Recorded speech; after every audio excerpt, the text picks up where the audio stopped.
Bom dia a todos.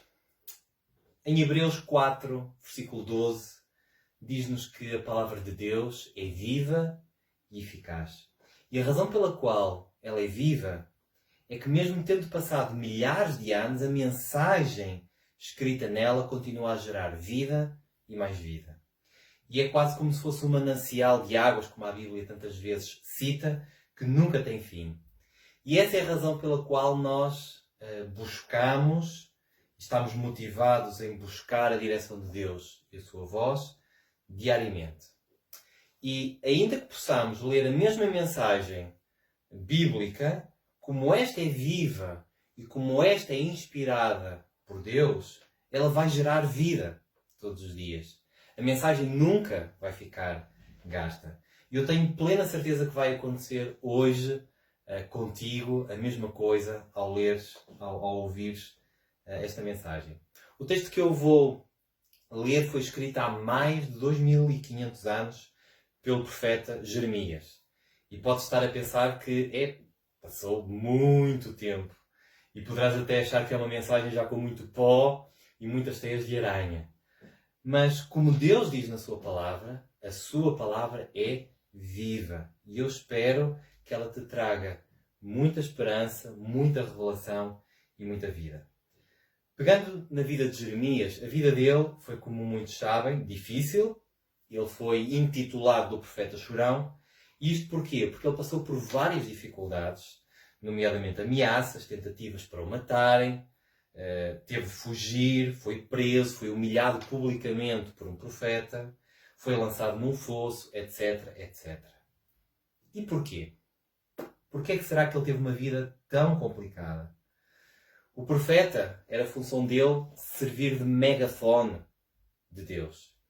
E como megafone, ou como porta-voz da mensagem da parte de Deus, ele tinha que falar ao povo aquilo que o povo precisava de ouvir. E o povo estava completamente rebelde e completamente afastado do Deus que os tinha escolhido, do Deus que os tinha amado, do Deus que os tinha salvo e libertado de forma poderosa muitos anos antes. E ser o porta-voz de uma mensagem tão dura que apelava ao arrependimento a um povo duro não era tarefa fácil. E Deus usa então Jeremias para confrontar o povo de diversas formas. E nós podemos ler no capítulo 2 de Jeremias, no versículo 5 a 7, o seguinte. Assim diz o Senhor: que injustiça acharam vossos pais em mim, para de mim se afastarem, indo após a nulidade dos ídolos e se tornando nulos eles mesmos. E sem perguntarem, onde está o Senhor que nos fez subir da terra do Egito? Que nos guiou através do deserto, por uma terra de ermos e de covas, por uma terra de sequidão e sombra de morte, por uma terra em que ninguém transitava e na qual não morava homem algum. Eu vos introduzi numa terra fértil, para que comesseis o seu fruto e o seu bem, mas depois de teres entrado nela, vós a contaminastes e da minha herança fizestes abominação. Resumidamente, Deus pergunta: que mal é que eu fiz para depois de tantos milagres, para depois de tanta libertação, para depois de tanta salvação na vossa vida, me deixarem para ídolos que são nulos? E continua, no versículo 10. Passai às terras do mar de Chipre e vede. Mandai mensageiros a Quedar e atentai bem e vede se jamais sucedeu coisa semelhante. Houve alguma nação que trocasse os seus deuses, posto que não eram deuses? Todavia, o meu povo trocou a sua glória por aquilo que é de nenhum proveito. Espantai-vos disto, ó céus, e horrorizai-vos. Ficai estupefactos, diz o Senhor. Porque dois males cometeu o meu povo. A mim me deixaram o manancial de águas vivas e cavaram cisternas rotas que não retêm as águas. Deus basicamente está a dizer que se fizéssemos uma prospecção de mercado, ou se fosse feita uma prospecção de mercado naquela zona, e se fossem perceber o que é que estava a acontecer nos outros povos, não tinha existido um único povo que tivesse abandonado os seus falsos deuses por outros. Mas o povo de Israel, que tinha conhecido o verdadeiro Deus, que tinha visto a sua mão poderosa, estava a trocá-lo por falsos deuses. Isto é impensável, isto é, entra no domínio do ridículo e é claramente uma grande injustiça do povo para com o que Deus tinha feito.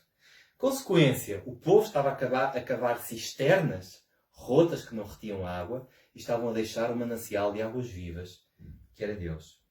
E ao considerarmos estes factos, torna-se obrigatório perguntarmos, mas porquê?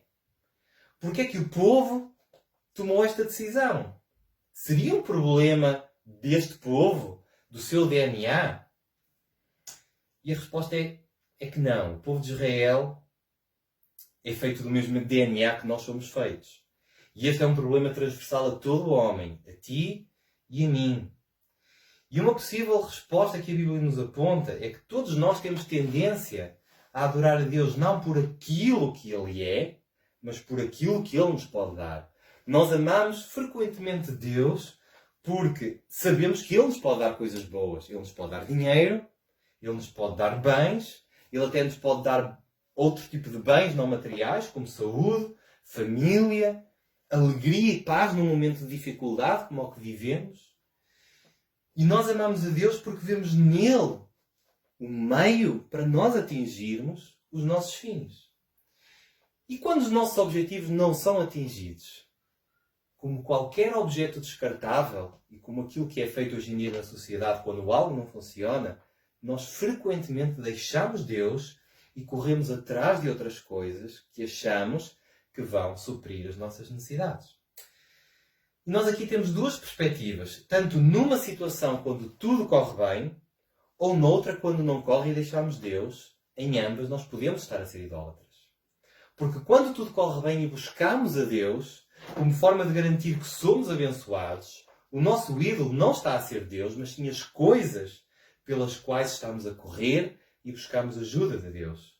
Daí que eu e tu podemos viver uma vida inteira achando que estamos a amar a Deus e, na verdade, estamos a amar muito mais as coisas que colocamos diante de Deus para que Ele nos ajude a obter. E nós estaremos a amar a Deus, podemos sinceramente estar a amar a Deus, mas o nosso amor é muito mais destacadamente maior, permitam-me o pleonasmo, por todas as outras coisas do que em relação a Deus. Daí que a Bíblia fala das provações como algo precioso na vida daqueles que amam a Deus. Porque as provações expõem, na verdade, quais são as nossas reais motivações.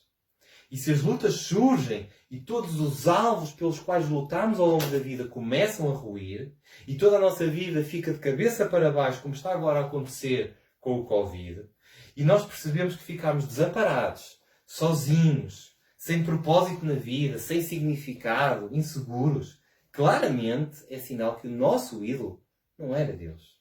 E esta é uma mensagem que não tem pó nem tem teias de aranha, mas é totalmente atual para os dias em que vivemos, porque aquilo que o povo de Israel estava a fazer, nós fazemos com muita frequência e sem pensarmos nisso. Isto porque vivemos num mundo que exerce a sua pressão e que torna a nossa mente na direção daquilo que o mundo pensa. Ou seja, a nossa mente é conformada à forma deste mundo. E daí que há um curso na igreja, que é o curso de Liberdade em Cristo, que é tão poderoso na transformação das nossas vidas, porque fala desta questão e destes assuntos que muitas das vezes estão escondidos no nosso mais profundo íntimo, no nosso consciente. Porque todos nós temos a necessidade de sentirmos amados, de sentirmos aceites, seguros e com significado na vida. E se deixarmos que a cosmovisão que prevalece no mundo domine todas as nossas crenças, nós estamos perdidos.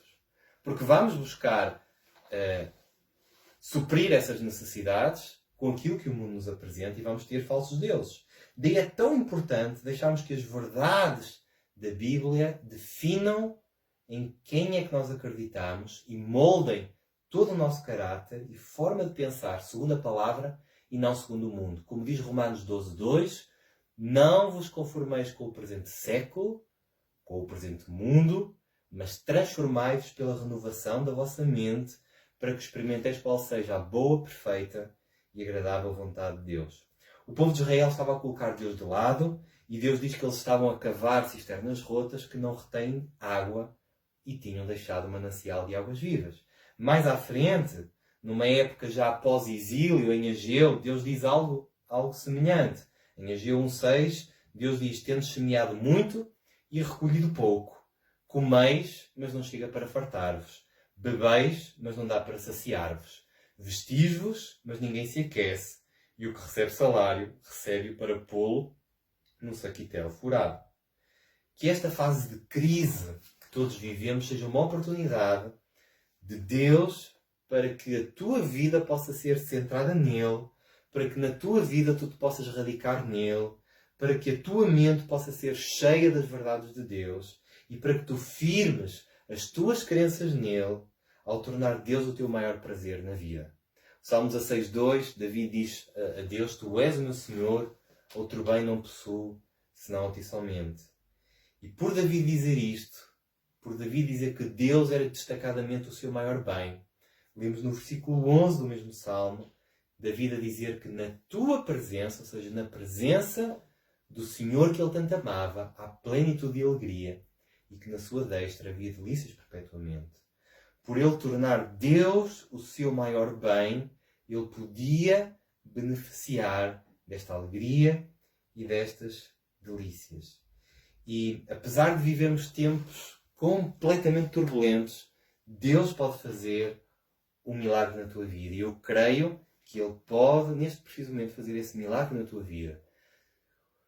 De duas formas. Ele pode acalmar a tempestade à tua volta, Ele pode te ajudar em termos económicos, Ele pode te ajudar em termos de saúde, Ele pode te ajudar em termos de emprego, em termos de família. Tal como Ele fez com a tempestade enquanto dormia, quando estava com os discípulos no mar da Galileia. Mas Deus pode manter as circunstâncias adversas, tais aquelas que nós conhecemos, mas Ele pode produzir um milagre dentro de ti, acalmando o teu coração e dando paz no meio das circunstâncias adversas. E quer numa, quer noutra situação, Deus é Deus e Deus é bom. E o meu desafio para ti e para mim é que nós adoremos a Deus por quem Ele é e aproveitemos esta fase de paragem para nos firmarmos na verdade que a Bíblia nos apresenta sobre Deus e podermos ser abençoados e podermos, como David, deleitarmos-nos na presença dele, onde há plenitude de alegria e delícias perpetuamente. Deus te abençoe.